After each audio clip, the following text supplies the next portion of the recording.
And Katie joins us now. It's absolutely fantastic to see you. We've met a couple of times.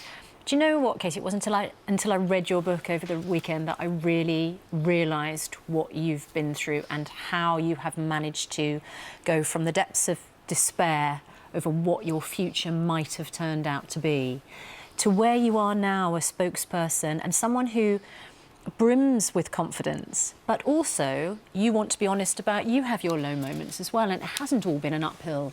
Absolutely, yeah. I mean, journey. Writing a book is the opportunity to go further in depth and to be more honest and to say, actually, there's a long journey.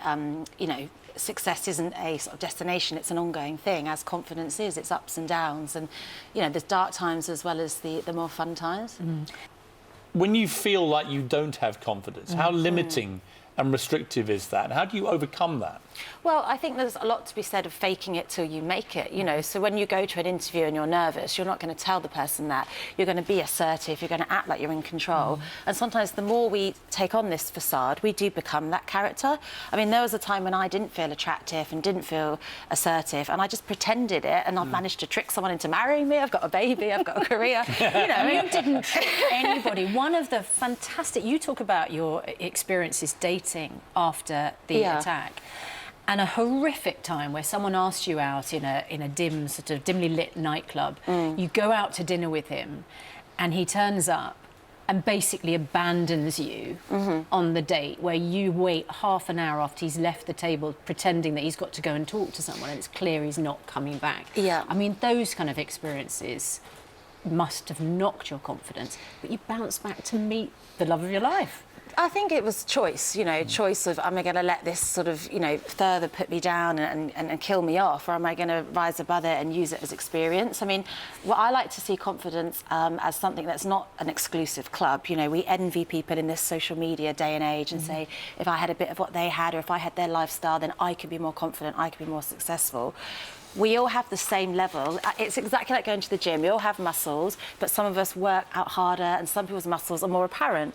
So if we work on our confidence, we can make it, you know, 10 out of 10 level, and we can go out there and achieve whatever we want. See, I have a theory, and it's quite a controversial theory, but I think we're in a slight victimhood society these days. Martyr, yeah. Yeah, everyone feels the need to have something wrong with them and to feel martyrdom about it and so on. Someone like you, who's so brimming with confidence and has written such a powerful book, I think, you know, you really have got something that's happened to you which could make you a martyr or a victim. You've deliberately chosen not to do that. What do you say to people out there who perhaps don't have that bad a life, really, but feel the need to attach themselves to some kind of victimhood? Everything's relative, because different things happen to different people and affect them in different ways. And there are things that are out of our control, the diseases, conditions, attacks, whatever. And those momentary things are out of our control. But what we do with it afterwards is our decision. And we all write our own lives. We all decide what we want to be, what we want to do. And most of us are just bluffing it along the way until it becomes real, and it really happens, especially within the showbiz world. We all meet people that have decided to be something, and then they've created it and then are respected as it. So it is all about choosing your life. You know, I'm a Burns victim, but I chose to be glamorous, to be sexy, to be fun, and I can be those things because it's just like fashion. Society just makes stuff up and we follow blindly. Well, you know, you can be your own trailblazer and make up your own rules and live them. And the reason that as part of my interview over the weekend, I said embrace failure, is that, you know, rather like you, I think when bad things happen to you, I mean, you know, obviously, give or take circumstances, you can choose how you react to them. Absolutely. And if you choose to see them as learning experiences that you can build on, as a more positive way of looking at them than thinking that you're a failure, because on one occasion you might have failed. Yeah, I mean, failure really is, it's cliche, but it's that practice for success. And how do we differentiate between the two if we only had one without the other?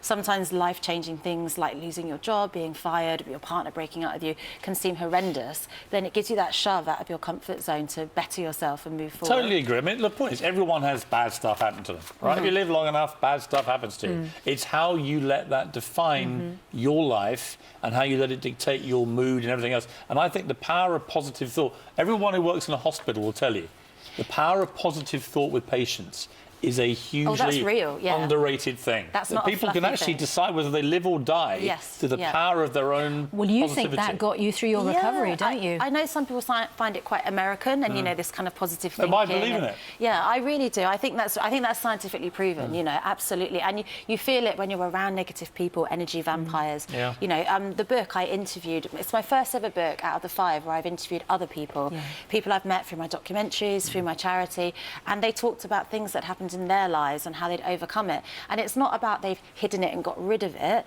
They've still got this disfigurement, this disease, whatever, but they're CEOs, their wives, their mothers, they're doing amazing things with this condition, but it's not defining them.